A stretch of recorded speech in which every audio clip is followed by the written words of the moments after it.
The Curse of the Royal Jewel, a Hercule Poirot mystery. Welcome, dear listeners. Welcome to Detective Clue. I'm Sam, your host, and I'm delighted to have you join me for another captivating tale of mystery. And now, welcome our new detective story, Hercule Poirot Mystery, and tonight we shall follow him as he uncovers a mystery that only his extraordinary little grey cells could solve. Before we embark, tell me, where are you listening from tonight? Share it in the comments. I would love to hear about our wonderful community. And don't forget to subscribe to my channel for more mysteries. Chapter 1, A Jewel's Dark Legend. Hercule Poirot sat in his compact, meticulously arranged study on a crisp London morning, the soft light of dawn spilling through the tall sash windows and catching the polished surfaces of his silver inkstand and neatly stacked letters. The city beyond his window stirred quietly, horse-drawn carriages rolling over cobbled streets, the occasional clatter of boots echoing faintly from the alleyways.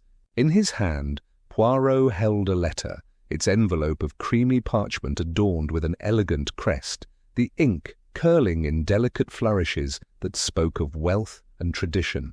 The seal, a tiny golden emblem of a crown, suggested not just nobility but history, a lineage of expectation and perhaps of danger.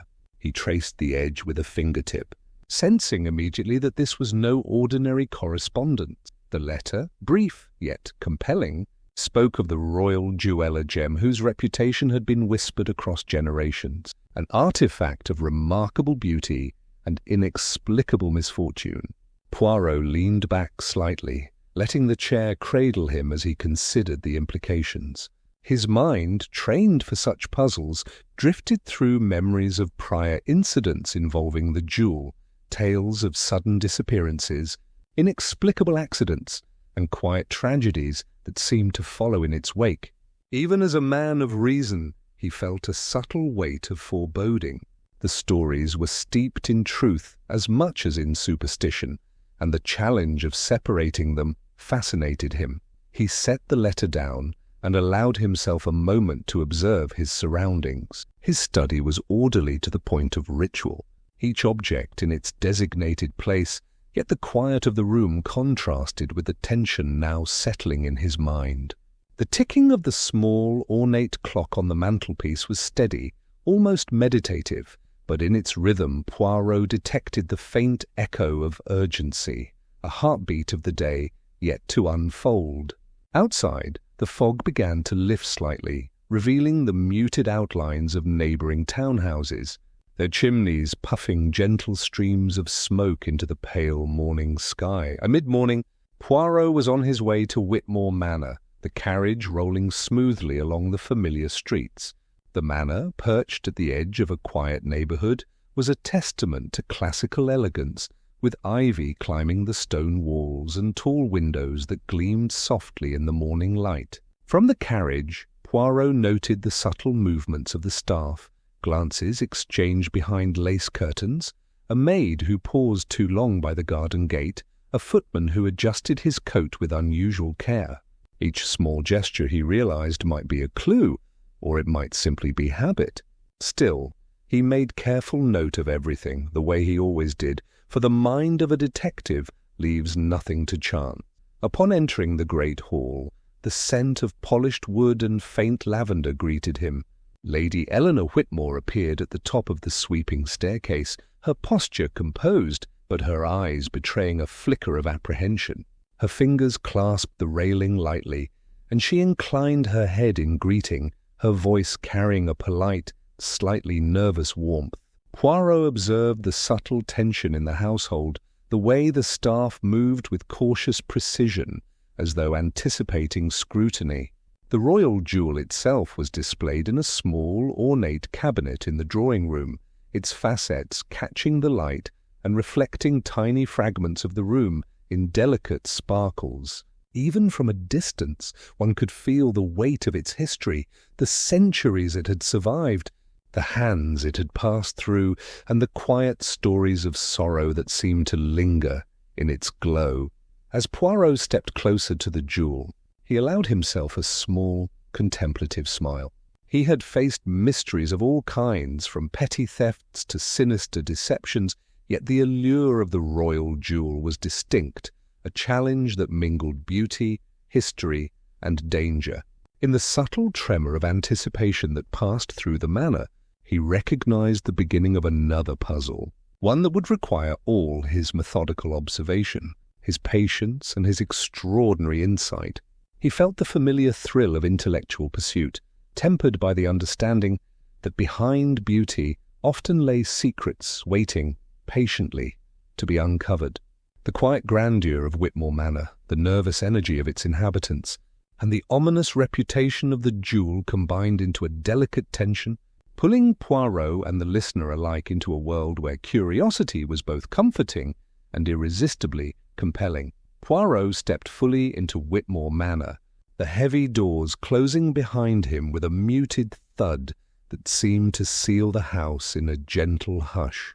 The grand entrance hall stretched before him, a symphony of polished oak and muted tapestries, the scent of beeswax and faint sandalwood lingering in the air. A soft shaft of morning light fell through the tall, stained-glass window, catching in the edges of the ornate banister and casting fractured colours across the marble floor. Each detail, Poirot knew, might reveal more than it appeared. Sometimes the smallest irregularity could conceal a story waiting to be understood.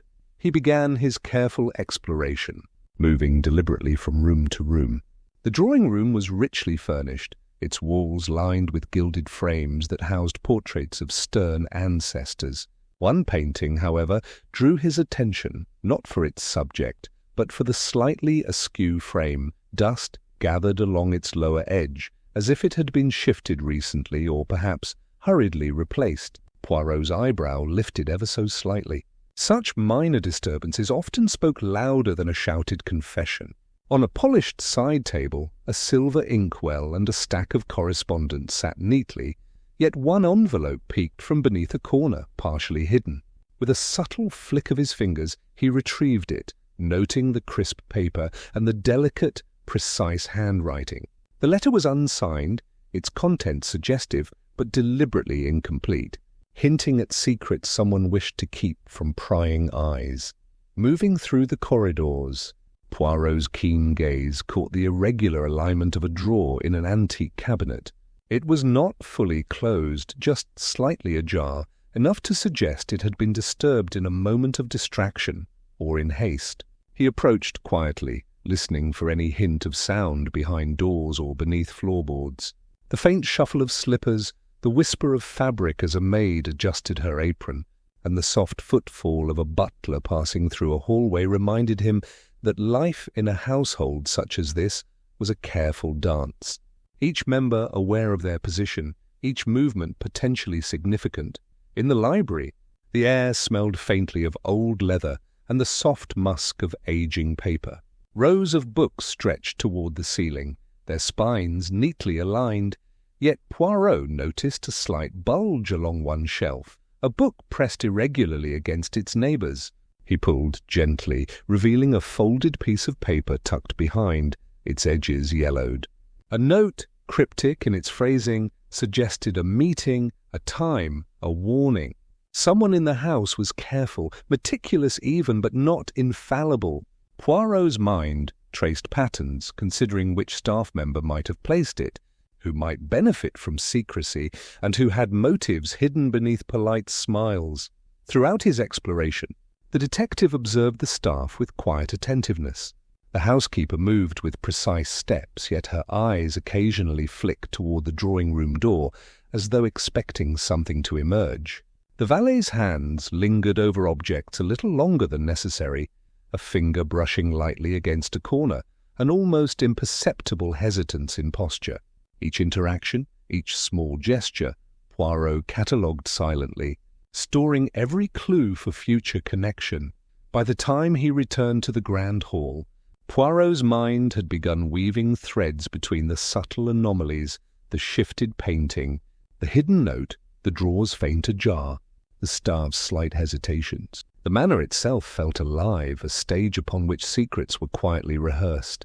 As he paused to regard the high ceiling, with its intricate plasterwork catching the morning light, Poirot allowed a soft, contemplative smile.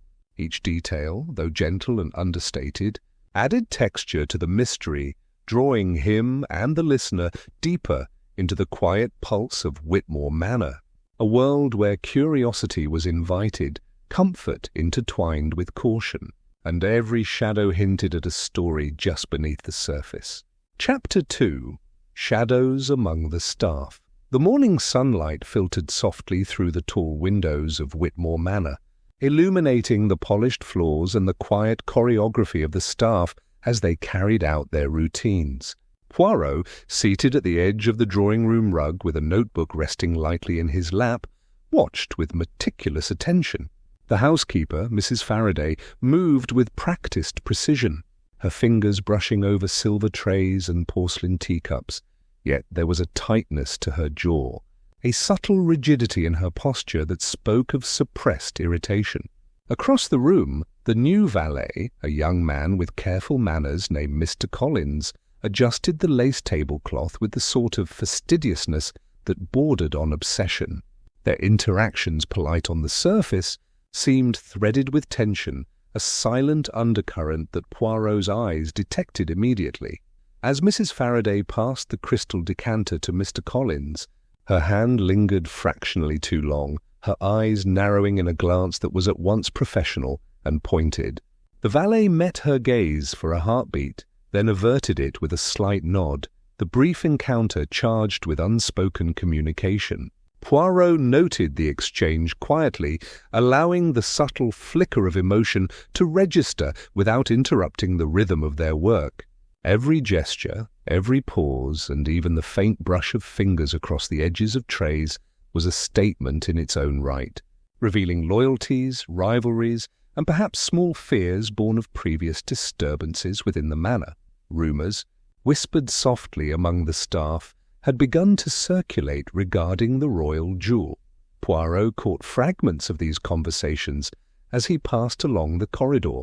Mentions of sudden illnesses, minor accidents, and inexplicable breakages, all shadowed by the legend of misfortune that clung to the gem. No one spoke directly to him yet, but the careful choice of words, the slight hesitation before answering, and the careful glance over the shoulder painted a landscape of anxiety and intrigue. Each remark, subtle as it was, contributed to the intricate tapestry of suspicion, raising gentle questions in the listener's mind while maintaining a comfortable, absorbing atmosphere. Poirot approached Mrs. Faraday under the pretense of seeking tea, offering polite conversation and light inquiries about the household. His questions were indirect, designed to elicit more than straightforward answers, allowing him to observe tone, hesitation, and the smallest inflection of voice. "And how fares the manor this morning, Mrs. Faraday?" he asked, his voice calm, almost conversational, yet carrying a quiet curiosity. She smiled, tight-lipped, replying smoothly, "All is as it should be, Monsieur Poirot. The day begins peacefully." Yet the flicker of unease around her eyes, the slight tap of her fingers on the tray, betrayed the careful composure she projected. Nearby, Mr. Collins adjusted the silverware on the dining table, speaking softly to a footman about the precise alignment of knives and forks. Poirot listened, noting the care in his speech, the almost defensive precision in his gestures. Was this mere dedication to duty or a sign of anxiety under scrutiny? Poirot catalogued every movement, every subtle hesitation, aware that in a household such as this, the smallest shift of attention could conceal far deeper intentions. By the time morning gave way to early afternoon, Poirot had quietly amassed a wealth of observations, glances held too long, hands that trembled faintly, murmured phrases that seemed inconsequential, yet hinted at deeper unease. Each member of the household became a piece in a delicate puzzle, one whose pattern was yet unseen, but whose edges Poirot was beginning to discern. The manor hummed with gentle activity, the air thick with quiet suspense, and through it all, Poirot maintained the calm patience of a conductor, orchestrating his understanding of human nature while inviting the listener to observe alongside him, drawn into the subtle mysteries that unfolded in the seemingly ordinary rhythms of the household. As the afternoon sun slanted through the tall windows of Whitmore Manor, Poirot found himself drawn once more to the library, a room of high shelves and shadowed corners where the scent of old parchment mingled with faint traces of polished wood. The quiet of the house, punctuated only by distant footsteps and the occasional whisper of silk skirts, seemed to embrace him, offering a serene backdrop for observation. Yet beneath that calm lay a subtle tension that he could sense, as if the walls themselves were aware of secrets lingering just beyond sight. Poirot's eyes wandered deliberately across the room, noting the careful alignment of books, the orderly spines, and then, almost by accident, a small envelope tucked between the pages of a thick volume on European jewels. He extracted it with the gentlest of motions, unfolding the crisp paper to reveal neat, slanted handwriting. The message was brief, almost cryptic, hinting at knowledge of the royal jewel's most private affairs and suggesting consequences should certain demands not be met. The tone was polite, even courteous, but the undercurrent of coercion was unmistakable. Poirot's brows lifted slightly. Subtle as it was, this correspondence introduced a new layer of complexity to the mystery, suggesting that beyond the jewel's mere history of misfortune, someone in the present sought to exploit it for personal gain. Curious yet cautious, Poirot moved through the manor, observing the staff as he carried the note discreetly in his hand. Each servant maintained impeccable composure, their gestures smooth, their words carefully measured.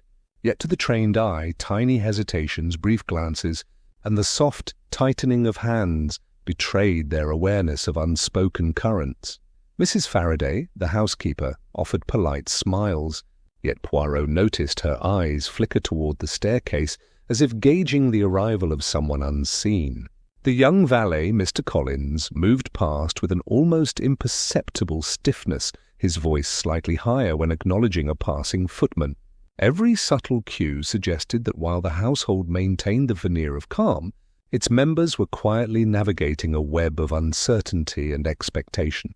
Poirot retreated to the drawing-room, where the afternoon light warmed the heavy curtains and gilded frames, casting soft shadows across the rug. He allowed the correspondence to rest on the edge of a polished side table, ostensibly untouched, while he continued to observe.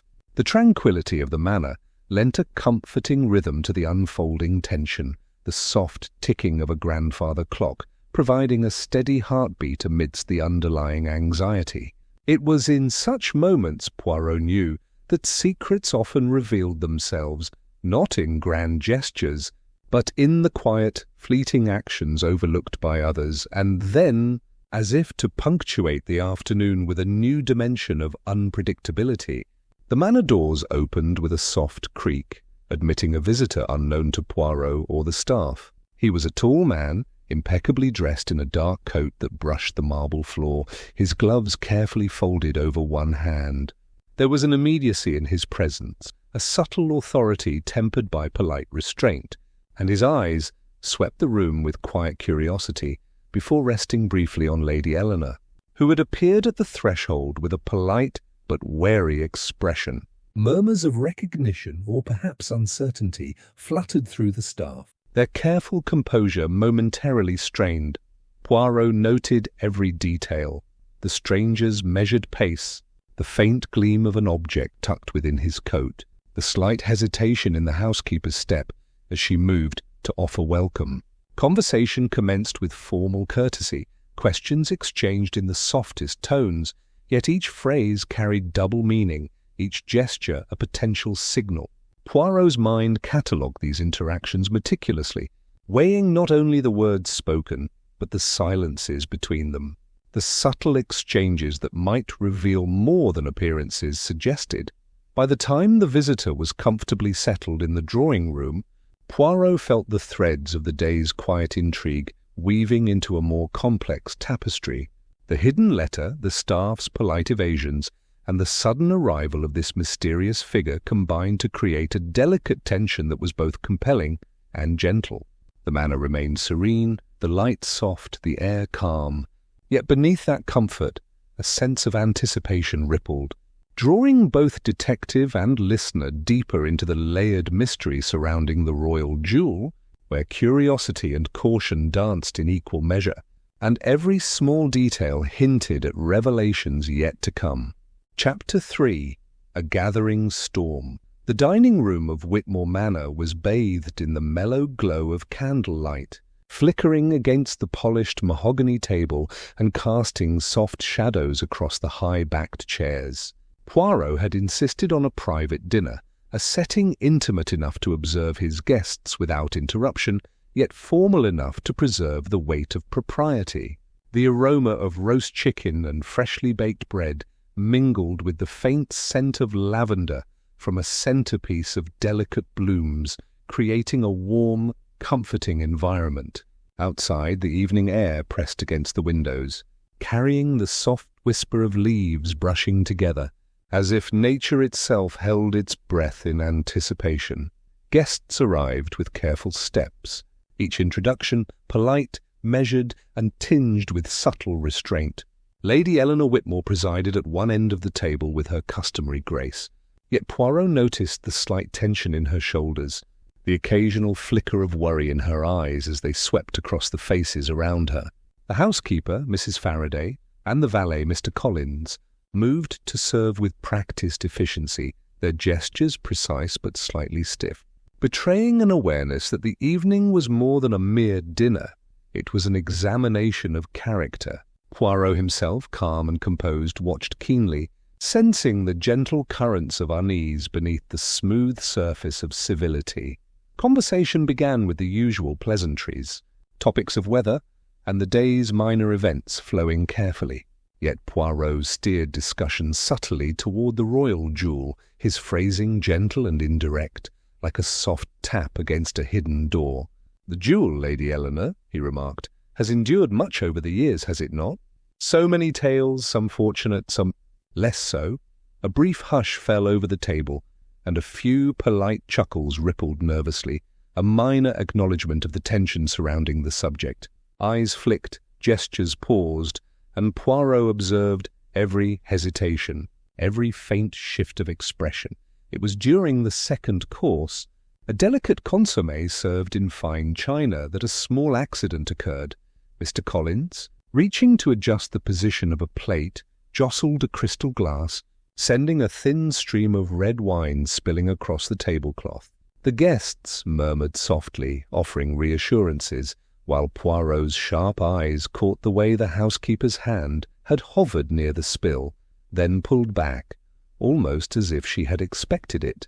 The incident, though minor, suggested either carelessness or something more deliberate, a test, perhaps, or an unnoticed moment of tension. The detective catalogued it quietly, noting not only the physical spill but the reactions it provoked, a subtle straightening of posture, a quick exchange of glances between two staff members, a faint tightening of lips in a nervous smile.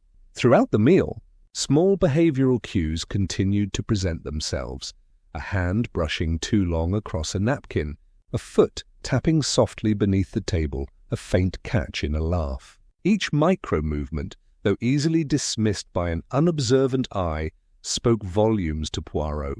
He began connecting these subtleties to the morning's discoveries, the hidden correspondence, the suspiciously aligned drawer, the anxious energy of the staff. Slowly, the layers of human nature and motive became more apparent, revealing a network of unspoken concerns, hidden ambitions, and cautious fear. As dessert was served, a delicate tart of apricot and almond, the conversation returned briefly to lighter topics. Yet the royal jewel lingered in the air like an unspoken guest. Poirot allowed the room to settle into calm reflection, observing as each individual maintained composure while their eyes, gestures, and subtle reactions hinted at stories not yet told. The minor accidents, the polite hesitations, and the quiet glances all wove together into a tapestry of intrigue, a soft storm of human behavior and mystery simmering beneath the cozy veneer of the manor. By the close of the dinner, Poirot's mind was alert and quietly satisfied. Every detail had been noted, each subtle signal recorded, and the gentle tension that had threaded through the evening hinted at possibilities waiting to be explored. The manor, serene yet charged, seemed to breathe with secrets, offering comfort and suspense in equal measure, drawing the listener into a world where ordinary moments were laced with extraordinary significance, and curiosity was rewarded with the soft thrill of discovery. After dinner, Poirot requested a quiet moment alone in the drawing-room, where the royal jewel rested in its finely crafted glass cabinet. The room, now dimmed by the fading light of evening, glowed softly from the reflection of a single oil lamp, its flame trembling gently against the polished surfaces. Shadows stretched along the walls, pooling at the corners of the room, while outside the wind stirred the branches of the ancient oaks, rattling window panes in soft, irregular rhythms. It was the kind of evening that invited contemplation, a hushed interlude in which even the smallest detail might speak volumes. Poirot approached the cabinet with deliberate care, his gloved hands brushing over the edges before lifting the lid slightly, enough to catch the gem in the lamp's gentle illumination. The jewel itself was exquisite, a deep crimson that seemed almost to glow from within, its facets catching the light in a quiet dance of fire and shadow. Yet even as Poirot admired its beauty, his practiced eye noted an anomaly, a barely visible scratch along one edge, subtle enough that an untrained observer would have missed it entirely. He leaned closer, observing the irregular reflection of the lamp across the surface, and felt the familiar thrill of inquiry begin to stir. Something in this jewel, beyond its history and legend, hinted at recent disturbance. He withdrew a magnifying lens from his coat pocket, adjusting it over the surface of the gem. The scratch, though minor, seemed deliberate, as if someone had attempted to manipulate or test the jewel without care for its pristine state. Poirot's mind traced possibilities, weighing the likelihood of accident against intent. Was it the result of nervous handling by the staff, or had a visitor recently explored the gem's surface with a purpose? Each scenario carried subtle implications, each hinting at motives carefully hidden beneath layers of propriety. The reflection of the lamp in the jewel seemed slightly skewed, casting a miniature distorted image of the room across its facets. Poirot studied it closely, observing that the angles did not correspond perfectly to the surrounding furniture. The anomaly was faint, almost imperceptible, yet it suggested interference or movement in the gem's vicinity. Perhaps a hand had lingered too long, or an object had brushed against it in passing. Such a minor detail might escape ordinary notice, but to Poirot it offered the first whisper of a larger narrative, one in which human curiosity, caution, and error converged quietly as he continued his careful inspection. The wind outside picked up, rattling the windows and sending a soft shiver through the room. The sound was persistent, but not alarming, a natural rhythm that added atmosphere to the quiet investigation. Poirot allowed the murmur of the breeze to fill the spaces between observation, thinking deeply about the interconnected elements of the household, the nervous staff, the cryptic correspondence, the subtle tension during dinner, and now this imperfection in the jewel itself. Each clue was small, discreet, and unassuming. Yet together they suggested a story forming just beyond immediate perception. Poirot replaced the magnifying lens and leaned back slightly, his eyes sweeping the room once more. He considered the angles of light, the glances of the staff he had observed, and the minor accident earlier at dinner. Each observation seemed to converge on the jewel as the focal point of hidden intent, a nexus of human behavior and curiosity. He made notes in his small journal, careful to record impressions, anomalies, and small discrepancies. His mind worked quietly but intensely, connecting the minutiae into a coherent pattern that only he could perceive. By the time he closed the cabinet and straightened, Poirot felt a quiet sense of satisfaction.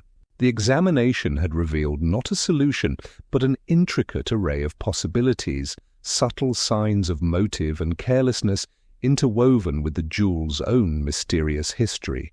The manor outside remained calm, the wind a soft accompaniment to the detective's thoughts, while the house within breathed with gentle anticipation. In this still reflective moment, Poirot embodied the careful observer, and the listener, drawn into the rhythm of his contemplations, felt the quiet thrill of mystery, the gentle tug of curiosity, and the calm satisfaction of intelligent deduction unfolding beneath the soft glow of lamp and candlelight. Chapter 4. Secrets in the Night. The manor was cloaked in the quiet hush of night, the halls dimly lit by flickering wall sconces, and the occasional moonbeam slipping through tall windows. Poirot sat in his room, the soft scratch of his pen against paper the only sound as he reviewed his notes from the day. Outside, the wind whispered through the trees, brushing against the stone walls with a gentle persistence, while the distant hoot of an owl punctuated the calm. Suddenly a piercing scream shattered the serenity, sharp and urgent, echoing down the polished corridors. Poirot's pen paused mid-stroke, his senses alert, every muscle attuned to the sudden disturbance. He rose swiftly, his footsteps deliberate and quiet, as he moved toward the source of the cry. The hallway was empty, save for shadows that stretched and shifted in the dim light. The staff were already stirring, faces pale, hands trembling slightly as they exchanged hurried whispers. Lady Eleanor appeared at the top of the staircase, her nightgown flowing softly behind her, eyes wide with alarm, yet tinged with composure. She spoke in a voice quivering only slightly. "It's gone." "The jewel?" "It's missing." Poirot's brow arched ever so slightly. A minor theft in such a house was no ordinary event. Yet the manner of its revelation, the scream, the panic, offered subtle clues about the perpetrator's timing and expectations. The detective's mind began its meticulous work. He asked questions softly, calmly, addressing the staff one by one in the drawing-room, where the remaining furniture and quiet shadows provided a neutral stage. "Where were you when you last saw the jewel?" he asked, his voice steady, drawing the answers gently from lips otherwise poised. The housekeeper, Mrs. Faraday, claimed to have been checking the silverware in the dining-room, her hands clasped nervously before her. The valet, Mr. Collins, said he had been arranging the late-night refreshments in the adjoining corridor. Each statement, polite and precise, carried subtle inconsistencies, a hesitation here, a slight avoidance of eye contact there, that Poirot catalogued silently, as if each gesture were a syllable in a hidden sentence waiting to be read. He examined the empty display cabinet, noting the faint scuff marks along the floor and the slight smudge on the polished wood near its lock. The glass, though intact, bore a tiny fingerprint that suggested hurried handling, and the lock showed signs of tampering too delicate for an unpracticed hand. Poirot's keen eyes traced every detail: a displaced chair, the faint curl of a carpet edge, the subtle alignment of objects around the cabinet. Each anomaly, he understood, was a thread in a larger narrative, a story woven from small, seemingly innocuous actions. As he continued his inquiries, the detective observed subtle reactions in the staff, quick glances exchanged, fingers brushing lightly against one another in nervous acknowledgement, the smallest catch in a breath when a question was asked twice. These micro-movements, invisible to the casual observer, revealed tension, guilt, or fear, and Poirot recorded them all in his mind. Even those who appeared composed betrayed their inner agitation through the faintest shifts in posture or the near imperceptible adjustment of a sleeve. Lady Eleanor, standing with quiet dignity despite her evident distress, watched Poirot closely. "How could this have happened?" she asked softly. "I thought the jewel was secure."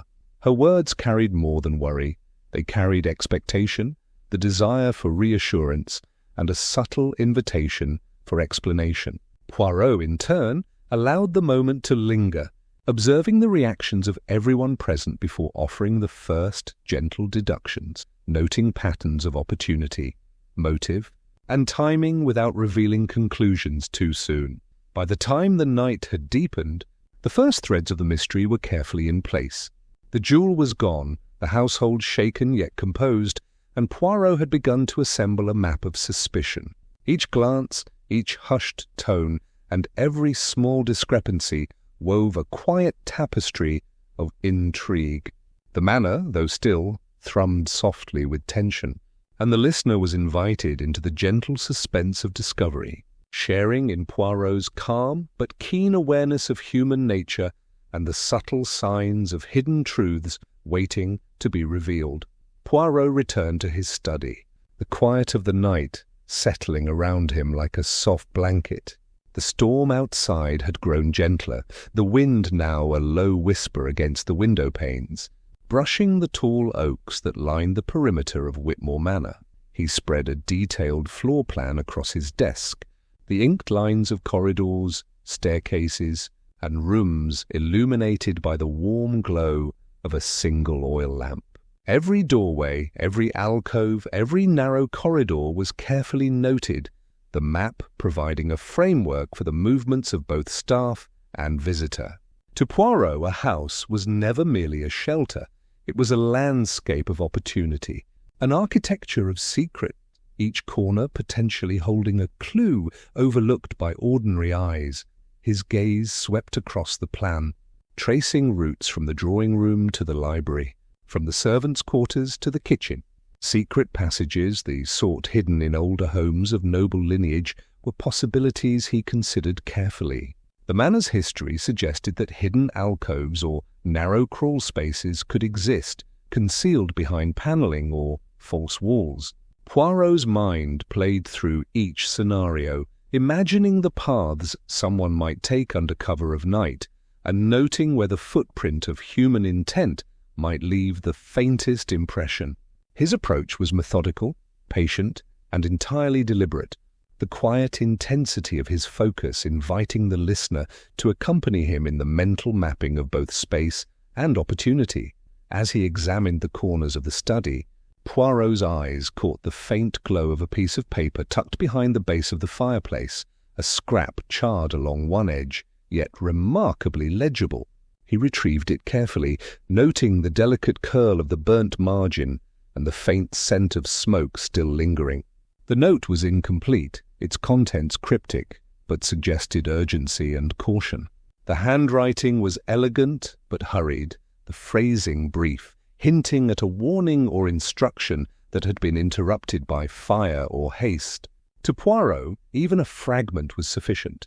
The partial message offered insight into motive, timing, and possibly the identity of someone who wished to manipulate or control the jewel's fate.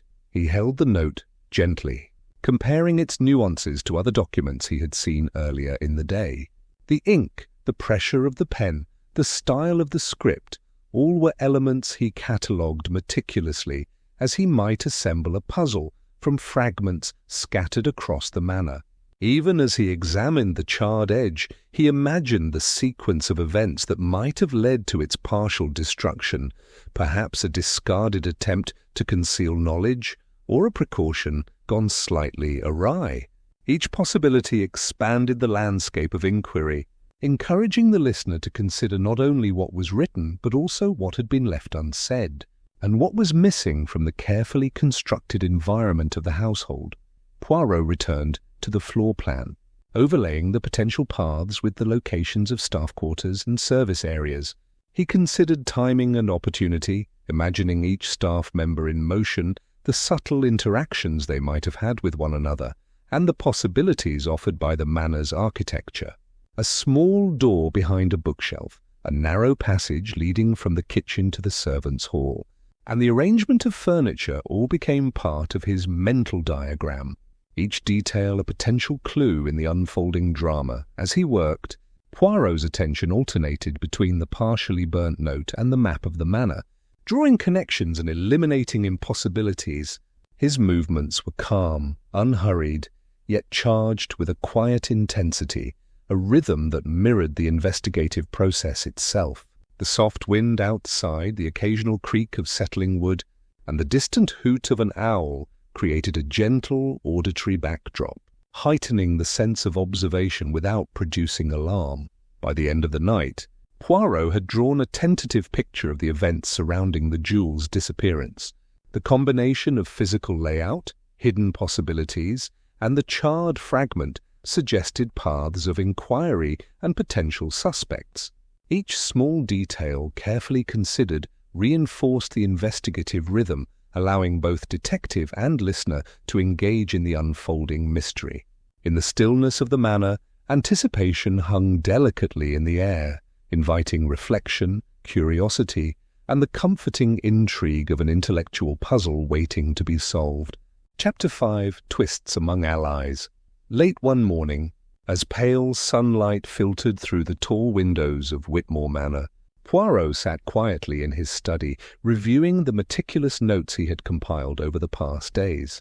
The manor hummed softly, with the gentle rhythms of domestic life, the soft clatter of teaspoons against china, the faint rustle of servants' garments as they moved through corridors, and the muted creak of floorboards beneath cautious steps. It was a comforting backdrop, familiar and predictable, yet Poirot's mind remained alert, attuned to the possibility of hidden movements, whispered intentions, and subtle contradictions that might escape a casual observer. A soft knock at the door interrupted his concentration. A folded envelope, slipped through the crack with remarkable precision, rested on the polished desk. Poirot examined the paper carefully, noting the absence of a return address or identifying mark. The handwriting was unfamiliar, elegant yet measured, each flourish intentional. With a deliberate motion, he unfolded the note, revealing a single line of information that sent a ripple of thought through his mind. A trusted staff member had allegedly been seen handling the royal jewel at odd hours, their actions inconsistent with routine duty. Poirot's eyebrow arched slightly. The assertion was precise, yet its timing and anonymity suggested caution. He leaned back in his chair, allowing the note to rest against the edge of the desk as he considered its implications. The staff member named in the letter had performed their duties flawlessly in Poirot's observations. Every gesture, glance, and movement had been noted, catalogued, and interpreted. Now this anonymous tip called into question everything he had observed. Could a trusted hand conceal intention so well? Or was this communication itself a ploy designed to mislead and manipulate? Poirot's mind traced the possibilities, weighing each with the precision of a surgeon. Throughout the morning, he observed the staff with renewed attentiveness, each interaction layered with newfound scrutiny.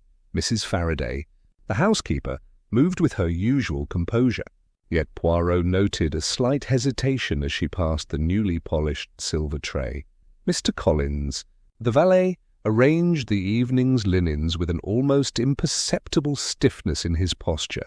Their eyes met his briefly, then drifted elsewhere, polite but watchful, carrying the faintest echo of unease.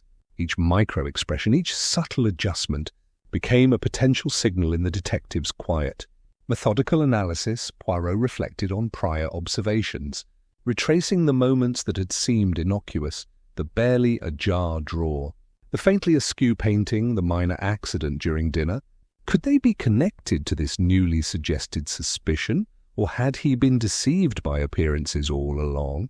The anonymous note, while compelling, lacked context, leaving room for doubt and speculation. Poirot allowed the uncertainty to settle in, appreciating the delicate balance of perception and reality, of inference and misdirection.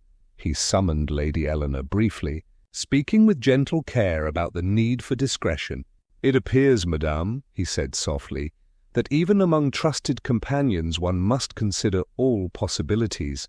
The truth is often hidden in plain sight, and yet one must tread with patience and attention."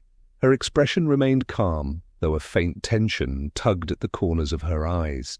She nodded slowly, the polite composure masking a subtle curiosity, as though she, too, felt the soft pull of uncertainty that now threaded through the household.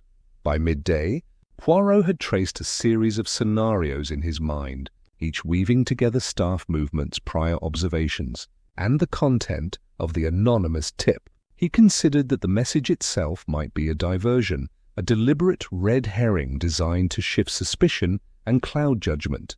Yet even so, the exercise was illuminating, revealing new possibilities and subtle inconsistencies that had previously gone unnoticed. Every gesture, glance, and moment of hesitation was catalogued, feeding a growing, intricate understanding of the household's dynamics. As the morning faded toward afternoon, the manor remained calm yet subtly charged, the ordinary routines of tea preparation and polishing continuing alongside Poirot's quiet reflections. The anonymous note had not solved the mystery, nor revealed a culprit, but it had introduced a complex layer of doubt and speculation. Listeners, gently drawn into Poirot's methodical process, were invited to question loyalties, reconsider motives, and observe minute behavioral cues, all within the serene yet tension-laced atmosphere of Whitmore Manor, where appearances were never quite what they seemed, and the mind's curiosity was rewarded with quiet, intellectual satisfaction. The afternoon sun cast a gentle glow over the manicured gardens of Whitmore Manor, bathing the gravel paths and neatly trimmed hedges in a warm golden light. Poirot strolled slowly along the winding walkways, hands clasped behind his back, his eyes attentive to every movement around him. The air carried the scent of freshly cut grass, mingled with the faint perfume of blooming roses, a comforting backdrop that contrasted subtly with the quiet tension lingering in the household. Each step he took was deliberate, measured, as he observed the staff and Lady Eleanor alike, noting interactions that might otherwise go unnoticed. Mrs. Faraday moved beside him, carrying a small basket of gardening tools, her composure steady, yet with an undercurrent of nervousness that Poirot detected immediately. "The weather is agreeable today, isn't it?" she remarked lightly, her tone polite, though the faint flutter in her fingers suggested distraction. Poirot nodded, allowing her words to pass as he cast a subtle glance at the soft earth along the edges of the path. There, partially obscured by a garden bench, lay a muddy shoe, its sole imprinted with delicate patterns indicating it had been recently removed and left behind. The anomaly caught his attention, not for its severity, but for the quiet story it might tell. Someone's outdoor movements had been interrupted, perhaps hurriedly, leaving traces unnoticed by all but a trained eye. Further along, the valet, Mr. Collins, adjusted the alignment of a row of topiary, his gloved hands brushing against the leaves with careful precision. He spoke briefly to a footman, their conversation polite, yet punctuated with small pauses and shifts of weight. Poirot listened quietly, noting a subtle contradiction. Mr. Collins mentioned inspecting the east side of the garden, yet the footprints and disturbed soil suggested recent passage along the northern boundary. The discrepancy was slight, almost imperceptible, yet to Poirot it hinted at movement carefully concealed, a narrative partially obscured but not entirely hidden. Near a shaded gazebo, Lady Eleanor paused, lightly resting her hand on the wrought-iron railing as she observed the garden's symmetry. Her eyes flicked briefly toward the border, where hedges formed a natural corridor, and Poirot noted the faint crease of her brow as if a question had arisen unspoken. A scarf, abandoned on the edge of the path, fluttered lightly in the breeze. Its placement seemed accidental, yet Poirot's careful attention registered its subtle significance. Someone had removed it, perhaps in haste or distraction, leaving an involuntary trace of presence.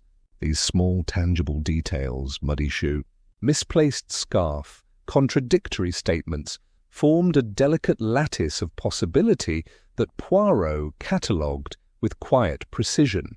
He guided Mrs. Faraday and Mr. Collins along the path, listening as casual conversation unfolded. Yet even the light talk revealed nuances, a fleeting hesitation, a misalignment of memory, a soft cough that punctuated a sentence awkwardly. Poirot observed how each individual adjusted their posture, how fingers brushed objects in the environment, and how their eyes shifted subtly when certain topics arose. The garden, serene and inviting, became a stage upon which human behavior and minor secrets were revealed, each micro-movement offering hints to the attentive observer. As the stroll continued, Poirot reflected on the patterns emerging. The minor inconsistencies, coupled with physical evidence left outside, suggested deliberate actions taken under cover of normal activity.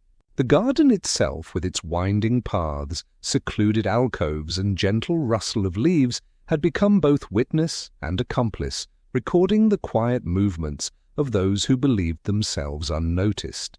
Poirot's mind traced each possible route, each plausible explanation, weighing them carefully against prior observations inside the manor. By the time the group returned to the main terrace, Poirot had amassed a quiet wealth of insight. The muddy shoe, abandoned scarf, and subtle contradictions formed a gentle but compelling web of intrigue, weaving together the threads of behavior, opportunity, and subtle misdirection. The manor, warm and serene within, contrasted with the delicate tension outdoors, where the rhythm of observation allowed both detective and listener to explore the landscape of possibility, drawing them further into the intricate, quietly unfolding mystery surrounding the royal jewel. Chapter 6. The Unravelling. Poirot's study was awash in the gentle glow of late afternoon sunlight, streaming through the tall sash windows and catching the polished surfaces of his desk and the spines of well-worn books. The room, orderly yet alive with quiet energy, held the tangible residue of his investigation. Carefully stacked letters, neatly folded notes, small objects retrieved from the manor's corners, and his meticulously catalogued observations of staff movements and behaviors. Each item had been placed deliberately, allowing Poirot to view the web of connections in its entirety, the subtle interplay of human action and circumstance coming into clearer focus under his discerning eye. He began to lay out the correspondence first, smoothing each envelope and examining the handwriting, ink, and phrasing.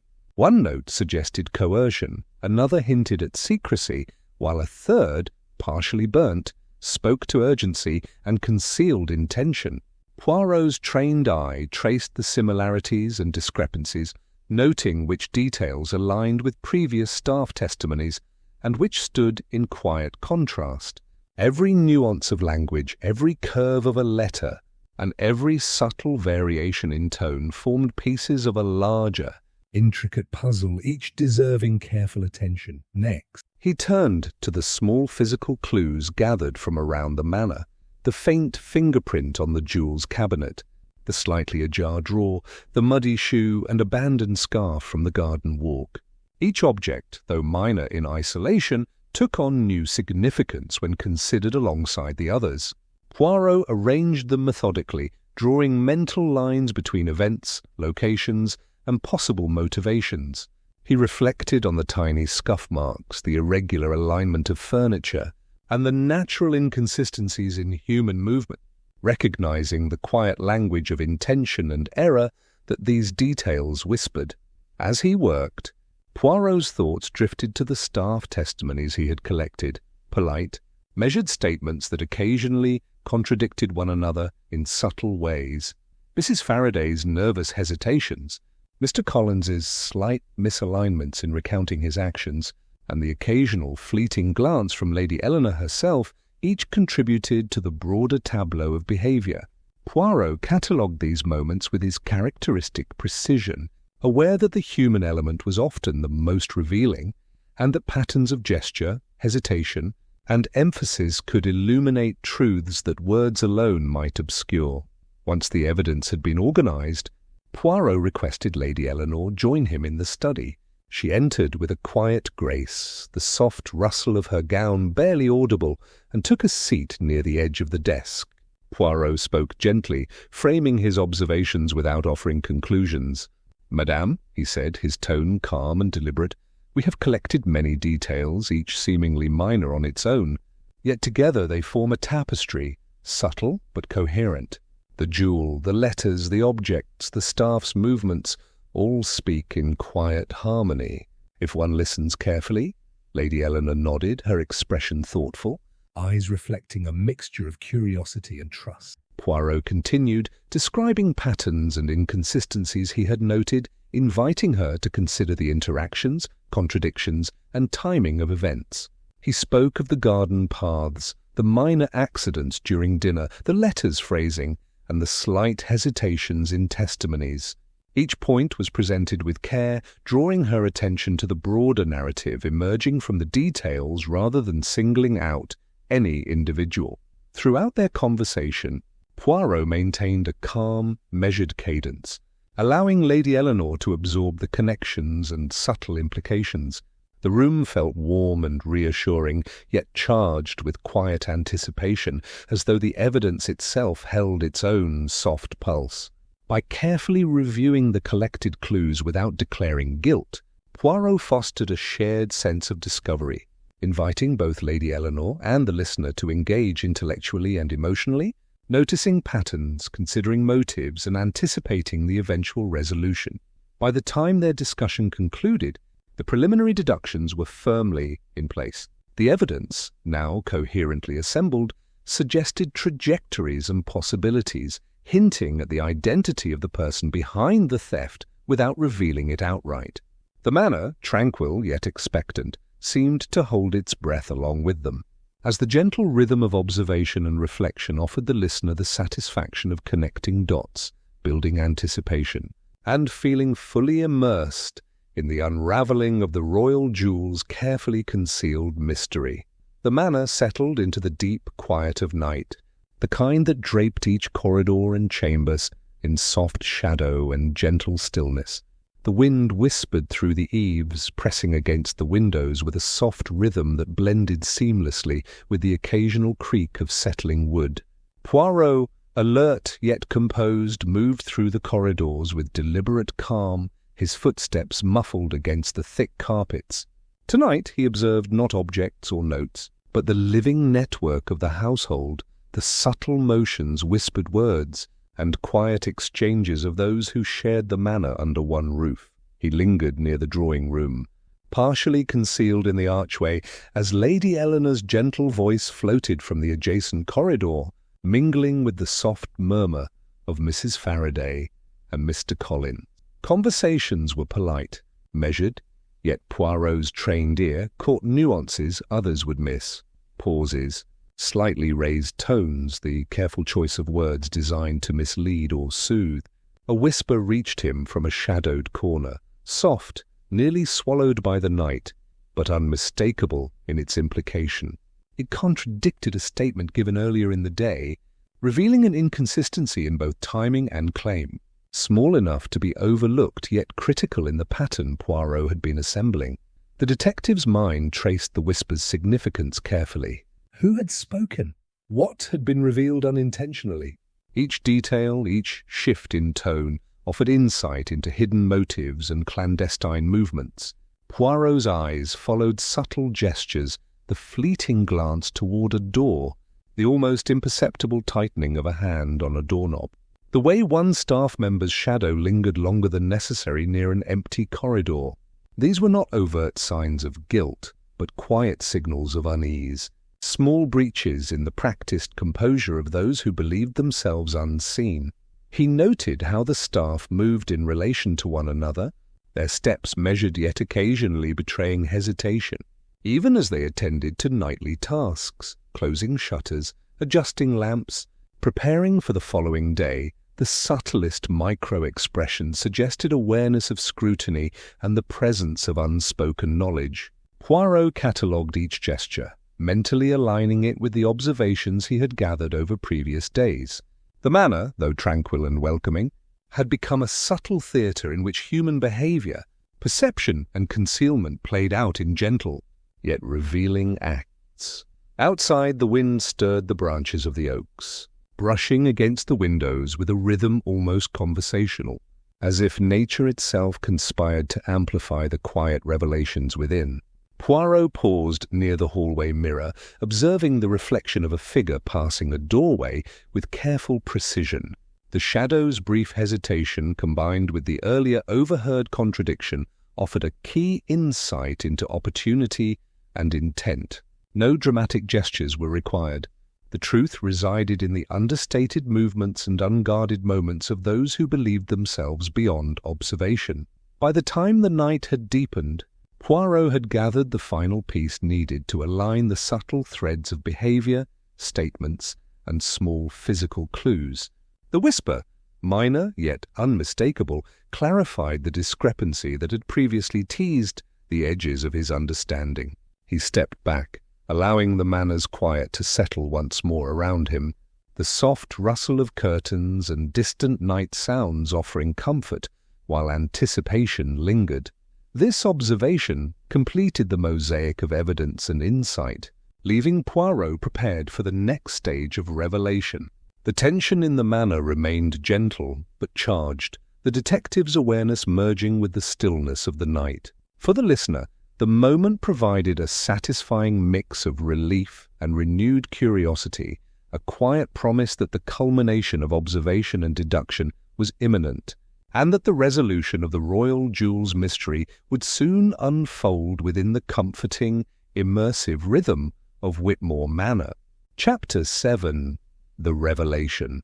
The drawing-room of Whitmore Manor was softly illuminated by the warm glow of the fireplace, its flames casting dancing shadows across the polished wood and patterned rugs.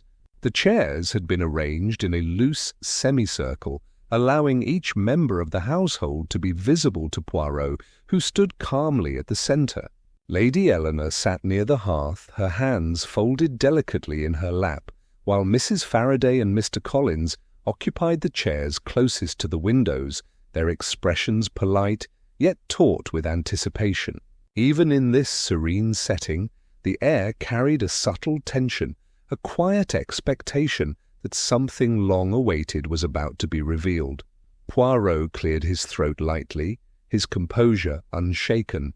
"Mesdames et messieurs," he began, his voice gentle, deliberate, and warm, "we have spent several days observing, noting, and considering the intricate web of events surrounding the royal jewel. Many details, seemingly minor, have accumulated quietly, each one speaking more loudly than one might imagine." He paused, allowing the subtle cadence of his words to settle in, giving his audience time to absorb the weight of what was to come. He began to trace the sequence of events, recalling the initial discovery of the theft, the minor accidents during dinner, the discrepancies in statements, and the subtle traces left both inside and outside the manor. Poirot's hands gestured gracefully, pointing to objects and pathways without accusing any individual directly, inviting the listeners' minds to follow the logical chain of reasoning as it unfolded. Each observation, the barely visible scratch on the jewel, the irregular reflections, the partially burnt note, the muddy shoe, and the abandoned scarf, was presented clearly, highlighting connections that had previously gone unnoticed. As he spoke, Poirot noted the reactions of his audience, the slight furrowing of brows, the faint shift of posture, the polite tightening of lips. He allowed these responses to guide the pacing of his explanation, slowing when a detail warranted reflection and continuing smoothly when a pattern became apparent. Gradually, the inconsistencies in testimonies and the overlooked physical clues coalesced into a coherent narrative, revealing not only the method by which the jewel had been taken, but also the subtle motivations that had driven the act. Through careful observation, Poirot continued, one cannot help but notice contradictions in timing, gestures, and statements. These minor deviations, easily overlooked by the untrained eye, point us to the individual who believed themselves most clever, yet inadvertently revealed their presence. He paused again, allowing the room to settle into attentive silence. The tension remained gentle, the atmosphere still comforting, yet charged with anticipation as each listener sensed the approaching revelation. Poirot's gaze swept over the assembled staff, noting their composed exteriors and the faint signs of unease beneath. It was not force or haste that removed the jewel, but rather the confidence of familiarity. The culprit relied upon routine, trusted by all, yet left behind the quietest traces, a step too long on a threshold, a word misplaced, a gesture inconsistent with habit. He allowed the listeners to ponder this, drawing their attention to the logical elegance of deduction, rather than drama, finally with a subtle smile. Poirot identified the individual, explaining how the convergence of behavioral evidence, physical clues, and overlooked minor details pointed unmistakably to them. He recounted their movements, their intentions, and the chain of events that had allowed the theft to occur, all with measured clarity, without recrimination, and in a tone that emphasized understanding rather than judgment. The room remained quiet, absorbing the resolution with a mixture of relief, curiosity fulfilled, and gentle surprise. By the time Poirot concluded, the narrative threads were fully woven together. The royal jewel's disappearance had been explained, the motives understood, and the method of concealment revealed. Listeners, having followed each subtle observation, minor discrepancy, and carefully presented clue, experienced the intellectual satisfaction of a mystery resolved. The manor, warm and tranquil, seemed to exhale with the collective relief of both detective and household, leaving behind the comforting sense that justice and understanding had quietly returned to their proper place. A hush settled over the drawing-room as Poirot's calm revelation lingered in the air. The thief, seated quietly among the others, shifted slightly, their eyes cast downward. The detective's gaze, steady but non-judgmental, met theirs. "It seems, mon ami," he said gently, "that the truth, though long hidden, must now be acknowledged." The room remained silent, yet every heart present felt the soft tension ease, as if even the walls of Whitmore Manor exhaled in quiet anticipation. The thief drew in a careful breath, voice trembling only slightly, and confessed. The theft had not arisen from greed alone, but from fear and a desire to protect someone dear, a subtle complexity that Poirot had intuited through the small inconsistencies, hesitant gestures, and the careful choreography of their movements. Each action, each minor deception, had been intended to conceal worry rather than malice. As the confession unfolded, Lady Eleanor listened attentively, her composed features softened by a mixture of surprise and empathy. Poirot allowed the moment to breathe, giving space for understanding to emerge naturally. The staff, previously anxious and tense, began to relax incrementally, the layers of suspicion lifting as the narrative of motives and fears was clarified. Mrs. Faraday's posture eased. Mr. Collins adjusted his cuffs absent-mindedly, and even the shadows in the corners of the room seemed to recede slightly, as if the revelation itself had brought a gentle equilibrium to the manor. Poirot spoke with warmth, emphasizing insight and reflection rather than reproach, guiding the household through the final moments of resolution with a careful, comforting cadence. He recounted the sequence of events once more, now framed in the light of confession. The minor clues, the charred note, the misplaced shoe, the abandoned scarf, were no longer abstract puzzles but markers of intention and concern, revealing a narrative that was human and relatable. Each staff member's actions, once observed in isolation, now coalesced into a harmonious understanding. No one had acted maliciously, yet each had been caught within the intricate web of circumstance that the jewel's legend had created. Poirot highlighted these connections with clarity, inviting both the household and the listener to appreciate the elegance of subtle causality. Lady Eleanor rose slowly, her expression a mixture of relief and admiration. She approached the staff member who had confessed, offering gentle words of reassurance. "I understand now," she said, voice soft but steady. "Your intentions were never unkind, and I am grateful that the truth has been brought to light." Her sincerity eased lingering tension, transforming what might have been discomfort or resentment into a shared understanding. Poirot observed quietly, noting the small gestures of reconciliation, the clasped hands, the slight nods of acknowledgement, the renewed warmth in glances exchanged among those who had been under suspicion. The detective then turned his attention to the staff collectively, offering observations couched in encouragement rather than critique. He pointed out their attentiveness, diligence, and loyalty, emphasizing that the minor lapses had been natural under pressure and uncertainty. By framing the events with both logic and empathy, Poirot reinforced the sense of safety and stability within the household, allowing the tension that had accompanied the jewel's theft to dissolve into calm. Finally, Poirot addressed Lady Eleanor directly, summarizing the resolution of the mystery while assuring her of the manor's restored harmony. The royal jewel would return to its rightful place, not as a symbol of fear or misfortune, but as a reminder of vigilance, human fallibility, and the care that bound the household together. The flames in the hearth flickered gently, casting a golden glow that seemed to echo the emotional warmth now present in every corner of the room. By the time evening settled fully over Whitmore Manor, the tension had dissipated entirely.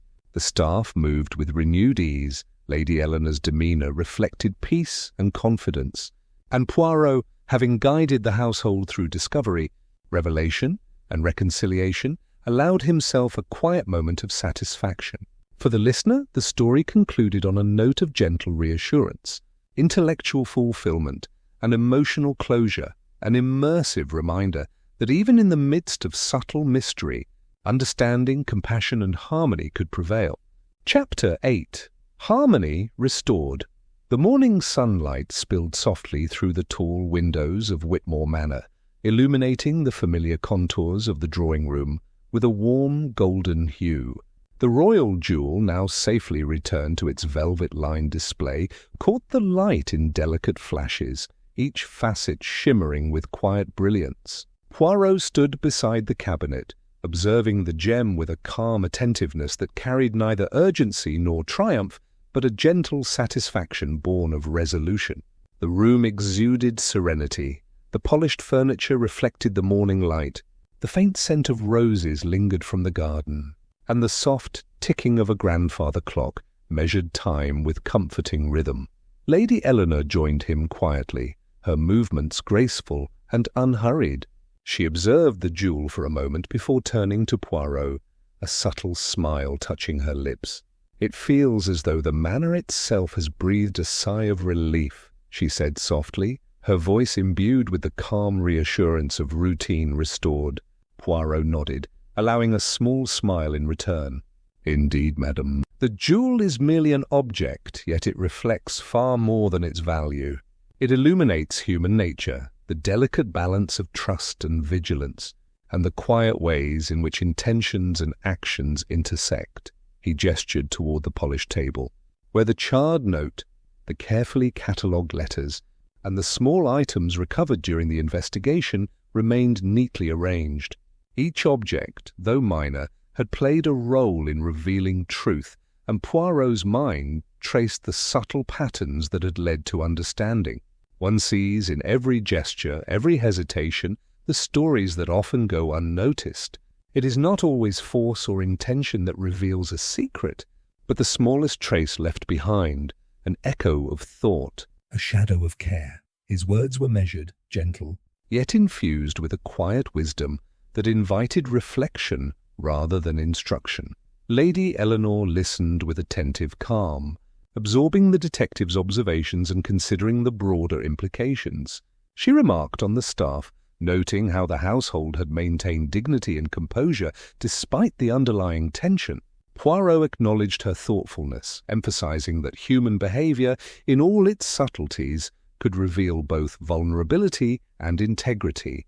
"The smallest actions," he said, "carry meaning beyond themselves. It is through patience, observation, and empathy that one truly understands the tapestry of human experience." As they walked slowly toward the garden, Poirot allowed his gaze to wander over the paths, the flowering borders, and the gently swaying trees. The morning air was crisp yet inviting, carrying the scent of dew and the faint hum of awakening life.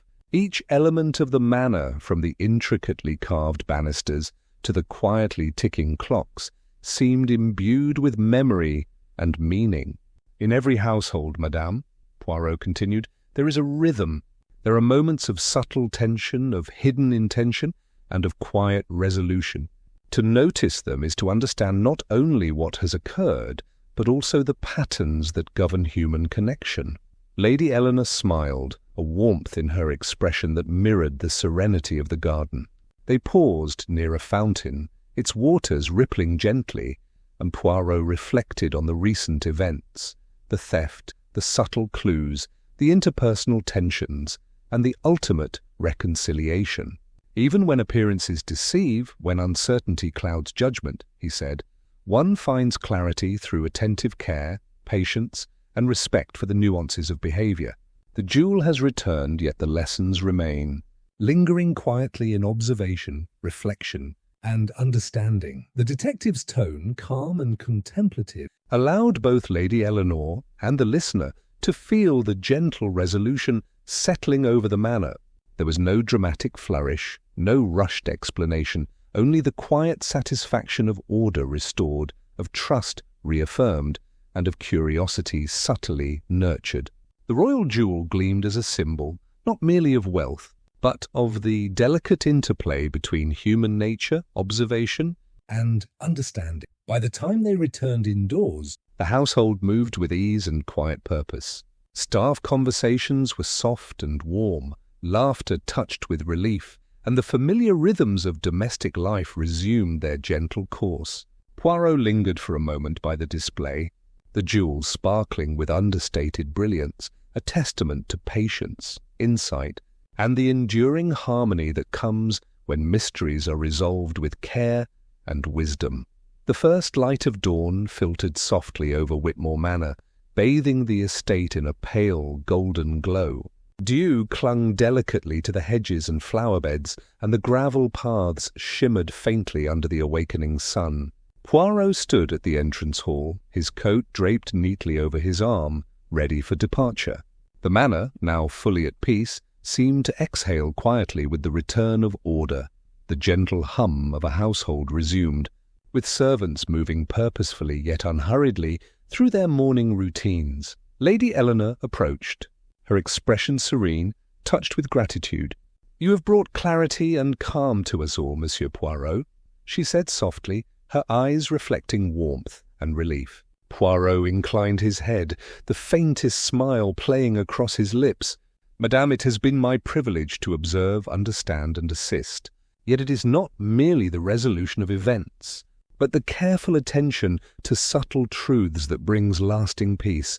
He paused, letting the quiet rhythm of the morning fill the space between them, the soft rustle of curtains and the distant chirping of birds accompanying his words. He took a slow turn through the hall, giving one last glance at the familiar surroundings, the polished banisters, the gleaming doorknobs, the carefully arranged furniture, all untouched by the tension that had recently lingered in the air. Each object seemed to affirm the harmony now restored. The staff, discreetly gathered at their stations, exchanged polite nods and gentle smiles, their previous anxiety replaced by calm composure. Poirot's eyes lingered on them, noting the subtle shifts in posture and the ease returning to their movements, a quiet satisfaction that mirrored his own internal sense of closure. As he reached the doorway, a small envelope rested atop the hall table, bearing no name or return address.